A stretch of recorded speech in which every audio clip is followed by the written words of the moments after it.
guys were coming in. Okay, while they're going around, I know a bunch of people just sat down. Raise your hand, hi, and keep. Let's actually start getting this rolling so we have enough time to cover it all. As you can see, we are going to do a swear. And Twin Cities Con does not endorse the summoning of demons in your convention space. So I heard sidewalk. And how did we all? I heard sidewalk. Anybody else hear sidewalk? I heard sidewalk. I heard a hallway. What are all the names there already? Yeah. I think it's over here. I said it by the ducks. That's right. Alrighty, let's get this rolling then. This is a fan-run panel. No voice actors were harmed in the making of this panel. We are having a little bit of technical difficulty with the sound, so we may have to ghetto it by pointing a microphone at my computer, but let's roll. Welcome to hell.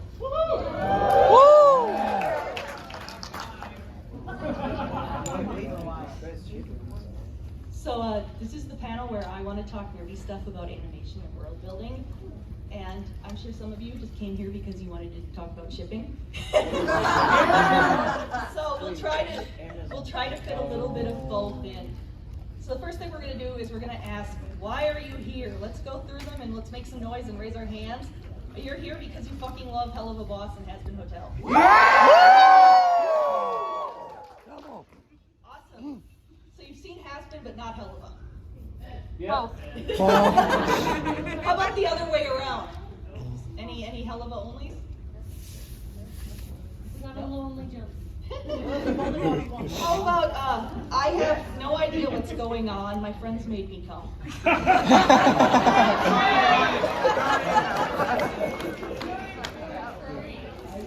You can blink if you need help, but that doesn't mean I'm going to actually help. So just a warning, we can be critical, but we're not doing drama and we're not doing leaks. So keep your drama and keep your leaky pants somewhere else. Ooh, a cartoon. Is this for kids? No. Oh, let's make the kids friendly too, Melissa. So the first thing we're going to do tonight is we're going to go through what I'm calling the Hazbinies. So we're going to have you vote for the best of Hazbin Hotel in several categories, and then we'll announce the winners at the end. Then we're going to play a rousing game of Name That Demon. And then finally at the end, even if it's a bit ghetto, I've got some time reserved to do a little singing. If you want to have a full sing-along next year, put it in your feedback that you want Mammon to come back. Speaking of which, this is your MC for the night.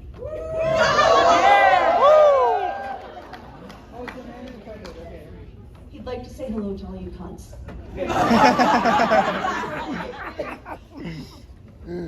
No mind. All right, so that QR code up there, it's a little bit smudged, but hopefully you'll be able to see it, or I can make it larger once we, oops, I cannot make it larger. Okay. If I exit out of the slideshow quick.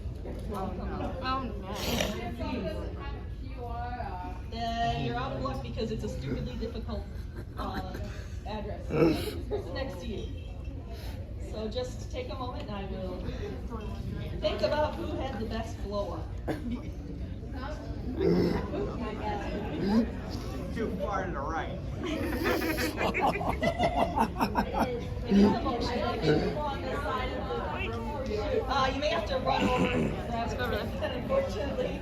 I did not know that the screen was going to be this way. What's up, my birthday?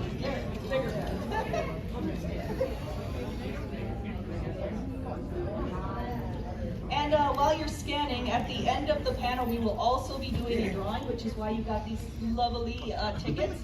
And these little Hazbin figures that are sitting up in front with me will be going home with 5 members of the audience. Oh. Yeah! Yep, I'll make it small again once everybody's got it.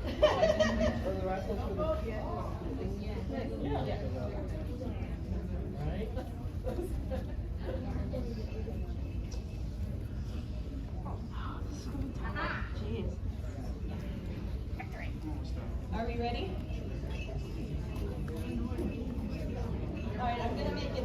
again. So just a reminder, this is your first vote for the Hazbin best redesigned glow up. So who do you think looks the best now compared to how they looked in the pilot? Harris, What? let me vote something for you. The QR over there. What you mean this one? No, your phone. Oh, my phone's gonna be dead. Yeah, because I spent 6 hours watching SpongeBob. That's because, and plus you were watching a game on your too. Alright. Oh, Our next choice, Watching this a game? is my husbando and you have to be yeah, I was. sorry. I didn't get a chance. I'll be fine Best about it. new I don't character care. design. And yes, I'm including Angel Penchus as a new design. So who is the best new design character who is not fully featured in the pilot? Did you get that too, Nick? Or?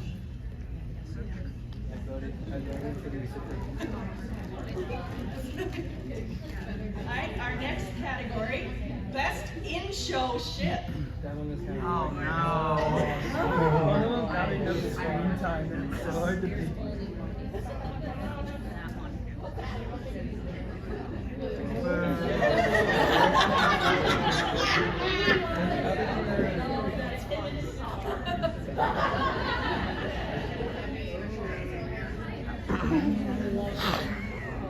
And before we get to our final category, I'd like to introduce something to you because, again, I'm a musical nerd who wants to talk musical nerd stuff.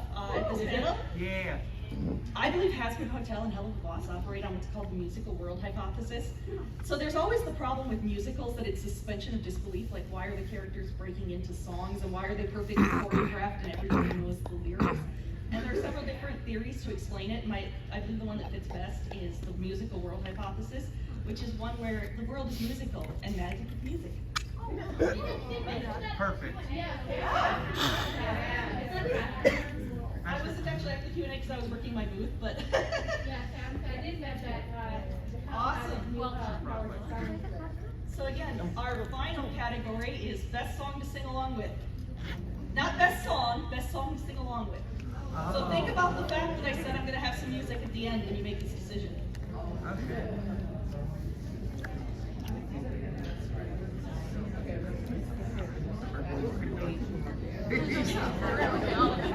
I know what Sam Half thinks the answer is going to be, and I will tell you if Sam Half is correct or not.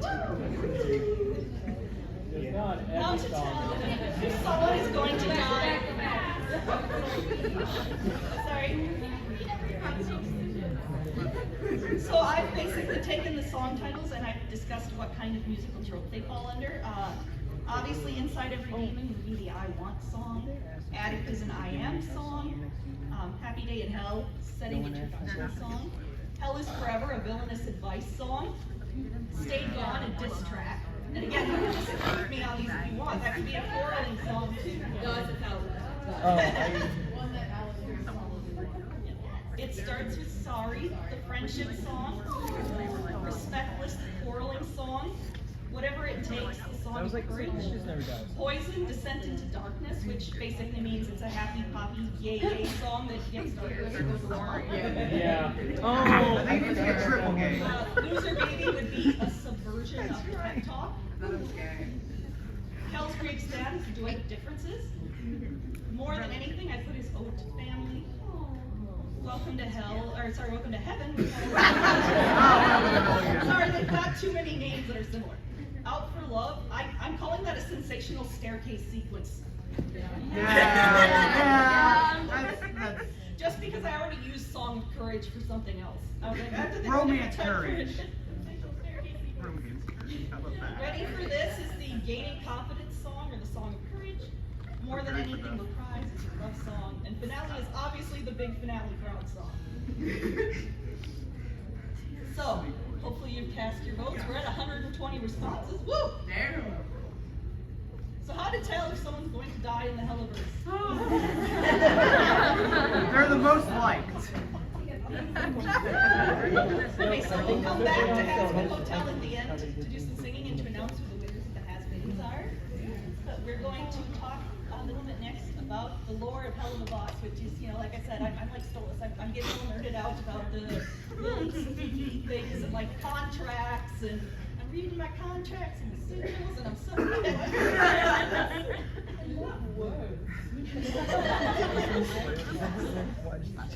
So, I know that a lot of people are just like, wait, is this a show just about imps killing people? And I would like to talk about, even though that's what the shorts are about, I would like to talk about the fact that it is a lot more than a show about imps killing people.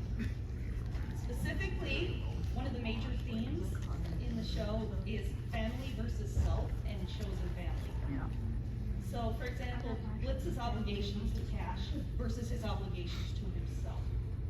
Blitz versus Barbie, the obligation he feels to her as family versus her rejection of him.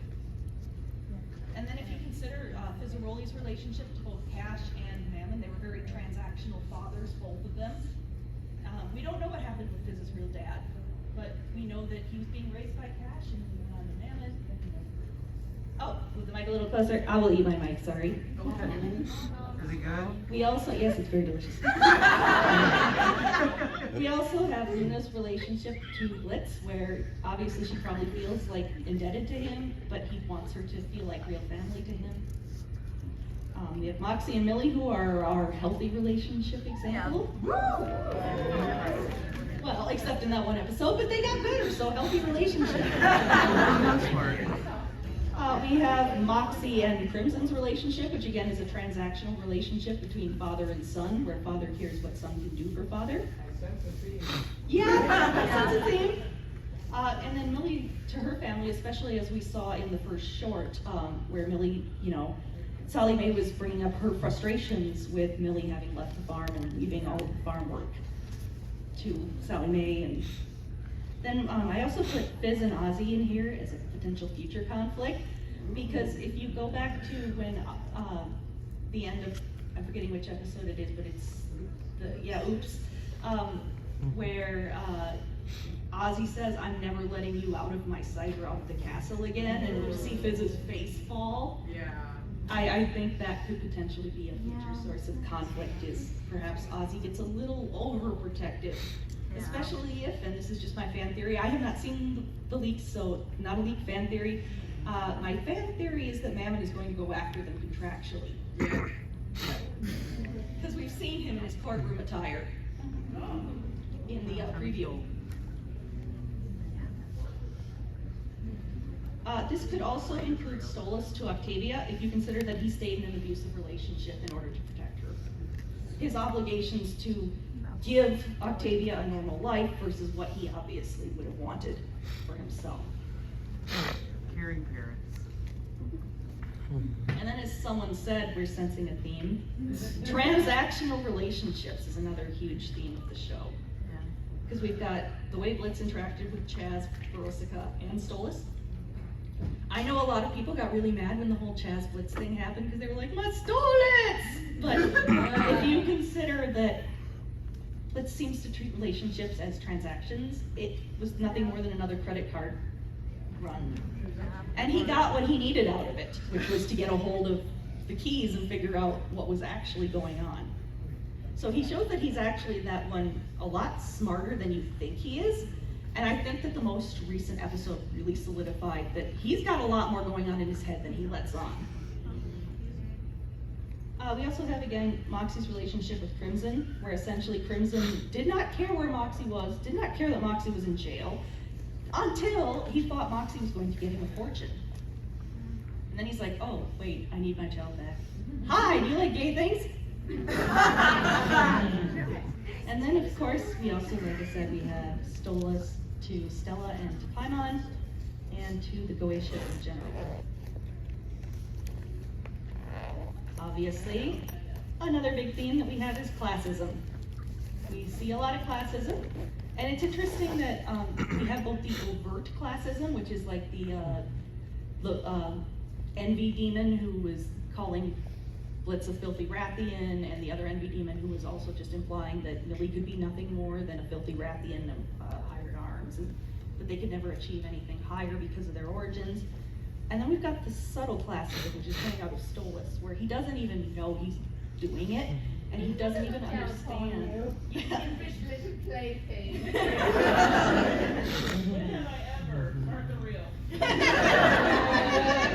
Real demon before.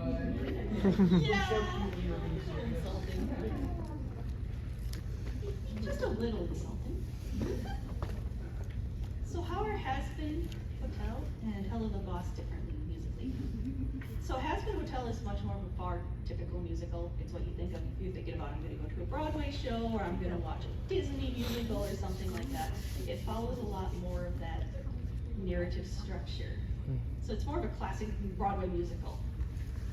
You can compare it to Centaur World and Canto in terms of the way music is used throughout the narrative. Centaur World is a fantastic musical. If you are a musical nerd, seriously, go watch it. It is like, it is chicken soup for the musical lover's soul. It's also got a hella great villain. Yes. Well, and Nifty, of course, are the same voice actress. So.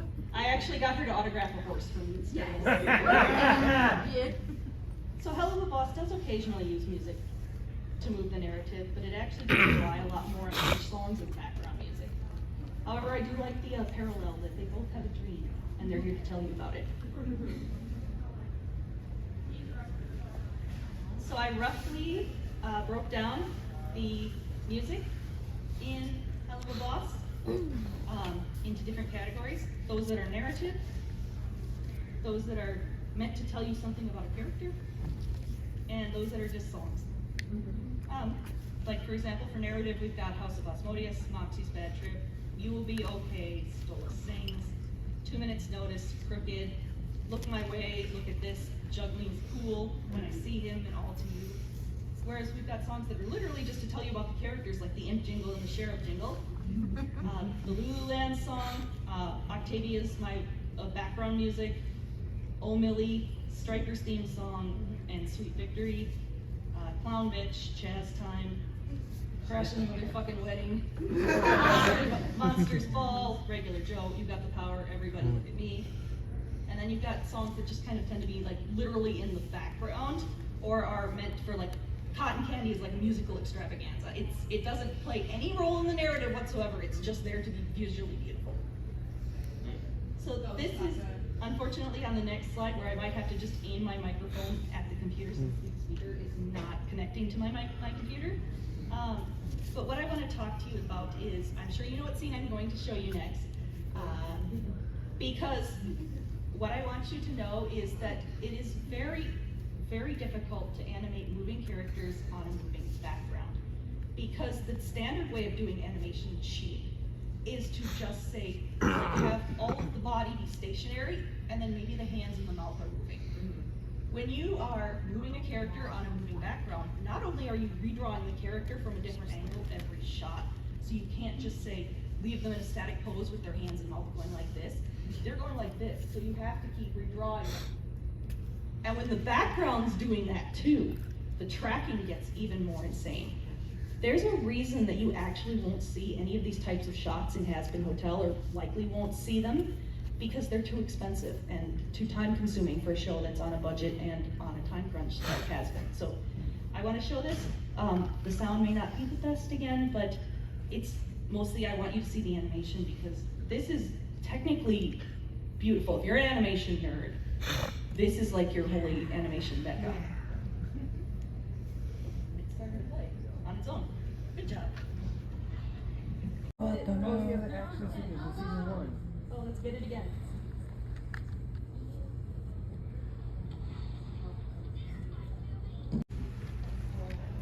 And actually, if you want to hold it down there, because my next example also has sound. Okay.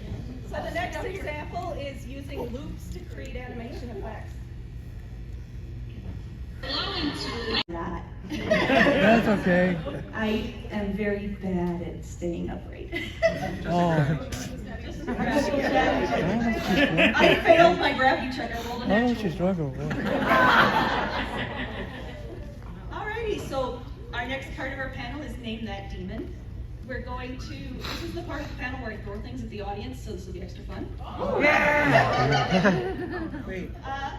Let's talk a little bit about the history of the demons in Helluva Boss and Hazbin Hotel, Helluva Boss more specifically. And then we'll get on to seeing how well you know your sigil magic. So the Goetias are largely taken from the Ars Goetia, which is the Lesser Key of Solomon. God damn it, I could have brought my copy to cheat this. Most demons are associated with some form of knowledge or teaching of knowledge.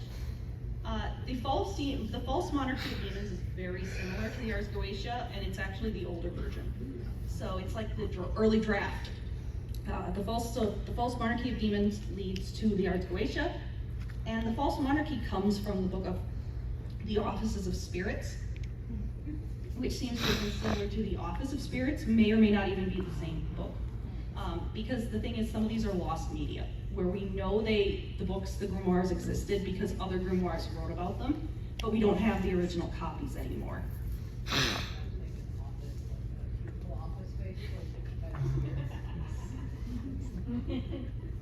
Mythology nerd. Yes. Problem number 1. Also, as you say, mythology nerd, problem number 1, the categorization and the namings of demons have changed over time. So, Helluva Boss seems to be most in line with Finsfield's classification from 1589 or the Lantern of Light. Both identify the same demons representing the same deadly sins. So the 7 deadly sins are not always the same 7 demons. They switch in and out. But the Finsfield and Lantern of Light are most close to the characters that we've seen assigned for the 7 deadly sins so far. Lucifer is dominant in both, but in the Lantern of Light, Beelzebub would be stronger than Mammon, who would be stronger than Asmodeus. So I do believe that they are using the Lantern of Light because Crimson mentioned that Asmodeus is the weakest sin, but he may have just been riling him up. So that's not 100% for sure. He could just be an asshole too. Aren't they all? Yep. In Binfield's classification, however, Lucifer is above Mammon, who's above Asmodeus, who's above Beelzebub. So unfortunately for you Asmodeus fans, both classifications, Mammon is above Asmodeus. One man fan in the audience. One Mammon fan. Burn the Christmas tree.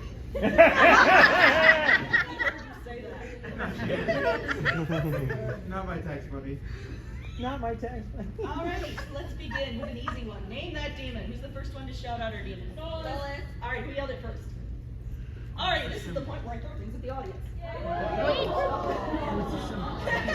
Also, you can start from the back. You're a little bit further away than I'm usually with this panel. One of us I could do it.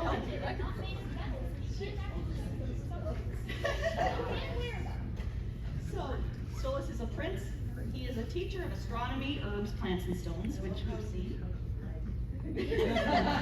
Much leg, much herb. He is described by some sources as being a pacifist. So we've got, I'm gonna have to ask for your help because now we've got another one with sound.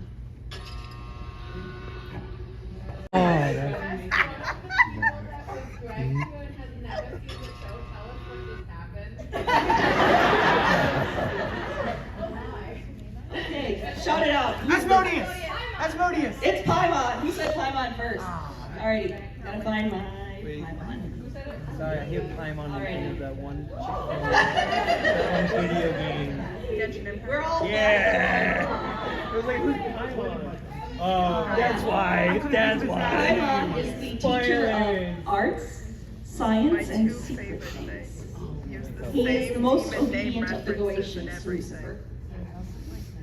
Alrighty, now all of you who jumped the gun, name that. Asmodeus! Okay, who got the first Asmodeus? Well, luckily, I have 2 Asmodeuses, so one for each. That one and that one. There's no way this is making it, but we're gonna try. Close, pretty close. Asmodeus is a king among demons, the sin of lust, and actually, he is the one, not Mammon, who controls gambling. And that's probably why they hate each other. Name that demon. Anybody else? Lucifer! No. What? Anybody else? Leviathan? No. Alistair? It's a trick question. It's Baal.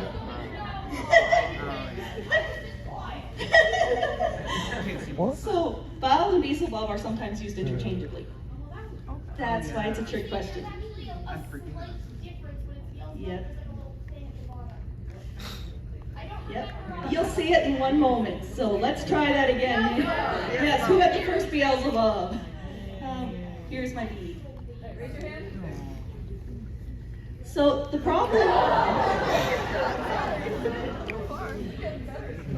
problem with Beelzebub is that not only is Beelzebub constantly switched with Baal, but what Beelzebub actually does is very different in source to source to source. Beelzebub is kind of your all-purpose demon. Gluttony, pride, adultery, greed, little flies, and Lord of the Flies, everything else. Prince of demons, or princess, but prince can be non-binary. Jealousy, war, tyrants, and murder, and demonic possession all fall under Queen Bee's category. So, let's try our next round. Okay, who got the first mammon? Way in the back. Alrighty, way in the back. However, this one is also a trick question.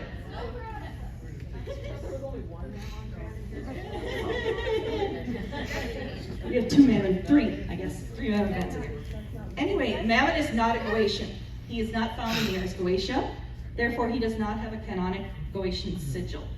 So the sigil used in Helluva Boss is actually a sigil for mammon, but it is a very modern invention. So his historical sigil is the pentagram with the infinity symbol woven through it.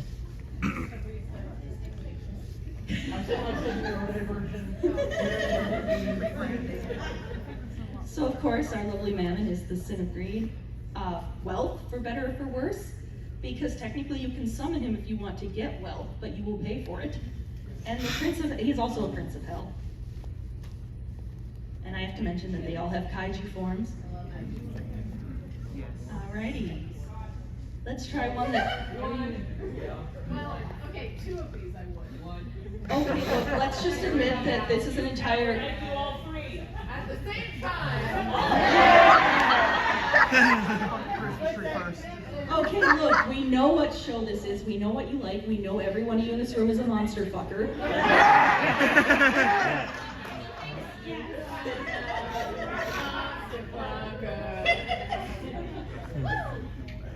Okay, how about this one? This one's a little more difficult. Androphus, yes, you got it.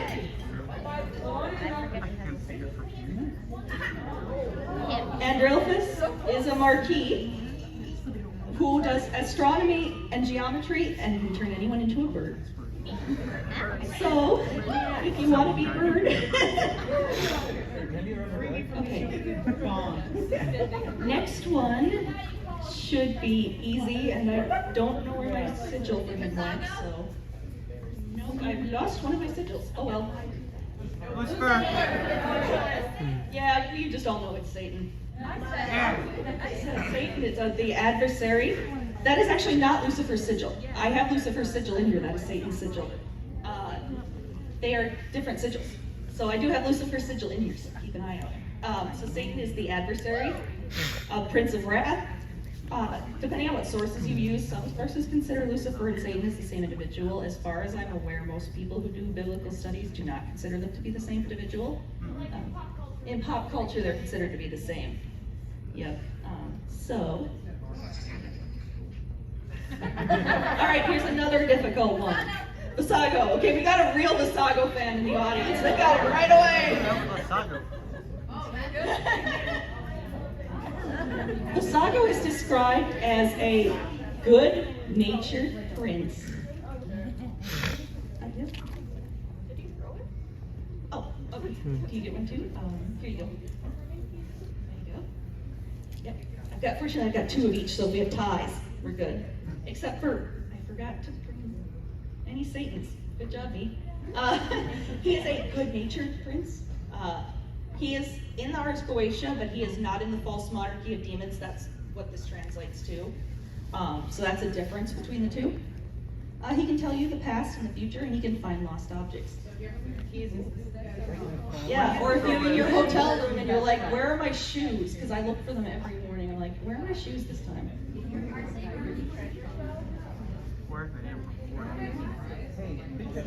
So we've got a name that demon bonus here.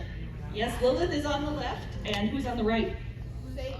Lucifer. Yes, sir. Lucifer and Lilith, come up and get your coins.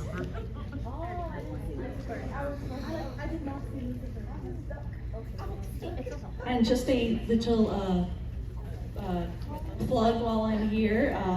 Amir collects funds for the Lilith Fund, which the Lilith Fund protects abortion rights.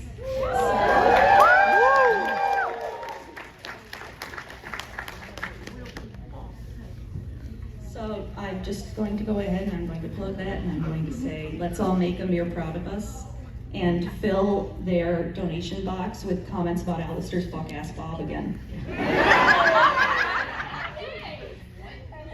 He did a fundraiser and he wanted people when they were donating to put comments that were related to the fact. Might still have some rare headshots available, but you have. I asked and he said he was out, unfortunately. I've got one. Yeah, unfortunately he said he was out when I asked him, so he must be out of them by now. No, those are all separate sigils because Lucifer is extra and he has to have more sigils than everybody else.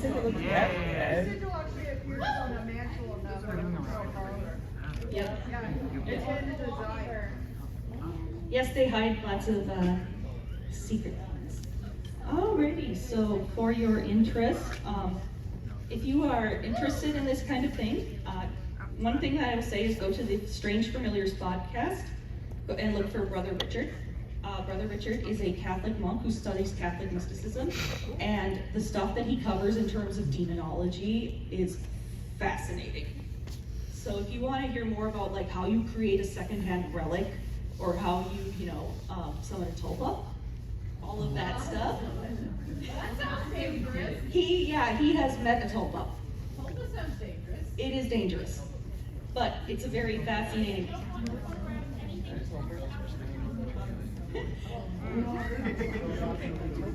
Yes, so anyway, long and short of it is, if you are very interested, I would recommend Strange Familiars, look up the tag Brother Richard.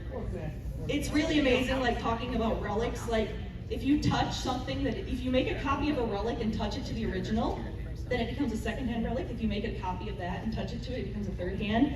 And so essentially it's homeopathic mysticism. Yeah, so like if you have a finger of a saint and you make a finger of a saint and you touch them together, they are now both relics. So very fascinating stuff. Like a finger of someone who is not a saint, you touch the saint's finger. Then it becomes a relic, a second-hand relic. Okay, so we've reached the end of the non-interactive part of the panel. We are now going to announce with a drum roll. Let's get a drum roll. The winners of our Hazbin Awards. I did not see this one coming. The winner of Best Redesign is Vaggie. Vaggie represent. The winner by a wild long shot of Best New Character Design is Lucifer. I'm telling you, it's the ducks. The winner of Best Ship in Show is Angel Husk. Yeah! Woo! Yes. And this one's a little more divided than I expected, but Sam Haft was correct. The winner of Best Song to Sing Along With is Loser Baby. Yeah! So to finish out this panel, we will do our drawings, and then we will do a little bit of singing and a little bit of photo taking. So let me do the drawings. These are all the, oh, I gotta dump them in here. Okay. Has everyone gotten a ticket and given me half of it? If I say no, can I have another? No. Do we have some ticket hands back here still? Yes. While we get the tickets handed out, I'm actually gonna go ahead and cue up the song but not start it.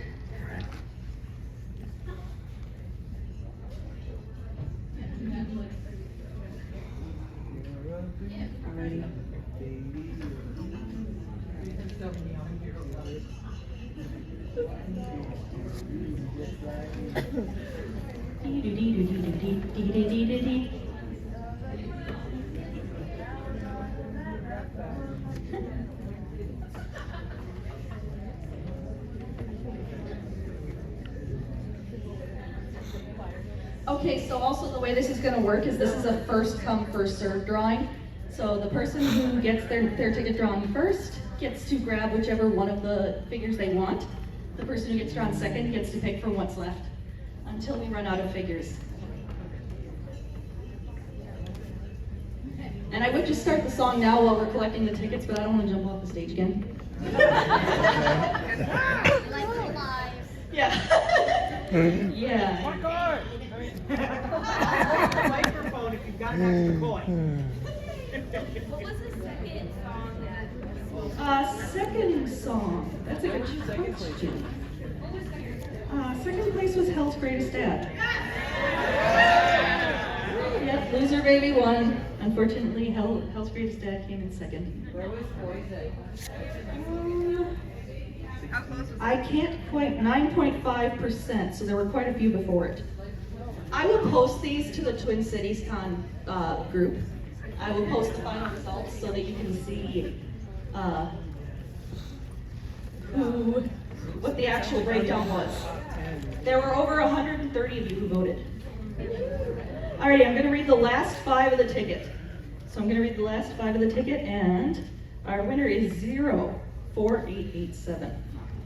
Do we have a 4887 in the house? Woohoo! Alright, while they are coming up, I will draw the next one. Take the one you want, your choice, because you won first. 04902. Alright, you get second choice. Oh my gosh, yes. Wait, Oh, what? you have 04902? I have 2 zeros. Oh, okay. 504. Oops, it happens. Unfortunately, the next one I drew is 04570. Yes, 04570. Oh, I'm so happy Serpentius wasn't picked last. That happened at the last 2 cons. Alrighty, we have a 04572. 04572, are you in the house? 72? No, we don't have a 72? Going once, going twice. Sold for 04539. Awesome. I was doing 6 no. So close. And our final prize is going to be a 04908. Nope. Do we have a 08? 04908? Anyone? Bueller? Oh, yep, we do. And you get to take home Charlie. All right. All right, so we are going to do Loser Baby. If we have enough time, I'll do 3 songs, but otherwise we're going to do 2 of them, one of which I picked.